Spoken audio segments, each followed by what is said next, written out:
Hej, jeg hedder Peter Højer og er CEO i Scandia Housing. Jeg vil i dag fortælle lidt om, hvilke ting man skal være opmærksom på i forbindelse med klargøring af et potentielt lejemål, altså en ejendom, der skal udlejes. Det er sådan, at det er vigtigt, hvilket indtryk den potentielle lejer får, når de kommer ud og ser på lejemålet. De ting, man har vendt sig til, efter at have boet i et ejendom i en årrække, støder måske eller har en unødig negativ effekt på den første fremvisning til en ny lejer. Det kan dreje sig om havelågen, der hænger eller måske ikke kan åbnes. Det kan dreje sig om en rhododendron, som ikke er blevet klippet og som derfor skal kravle under for at komme op ad havegangen. Det kan dreje sig om ringeklokken, som ikke virker. Vandskaden over døren ud til haven, som skulle have været lavet sidste sommer, men som man ikke nåede. Det kender vi jo alle sammen. Og et toilet, der løber, en vandhane, der drypper. Ting, som man lever fint med i hverdagen, men som giver et unødigt kedeligt førstehåndsindtryk på en ellers pragtfuld ejendom. Det er sådan, at mange af disse ting vil kunne udbedres for relativt beskedne midler. Det, jeg her har nævnt, vil typisk på en ejendom i Københavnsområdet på 150-200 kvadratmeter kunne udbedres på momsregistrerede regninger for et beløb mellem 5 og 10.000 kroner.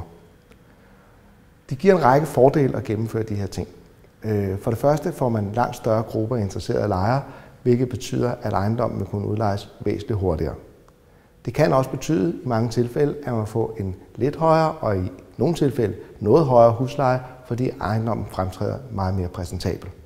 Og sidst men ikke mindst, så får man meget lettere overdragelse af lejemålet, i og med at det man kalder en mangelliste ved indflytning bliver kort, så man ikke skal trækkes med bemærkninger om et toilet, der var kalket eller løb, en vandskade over døren eller andre af de førnævnte eksempler, hvilket så også gør, at man får ejendommen tilbage i en væsentlig bedre stand.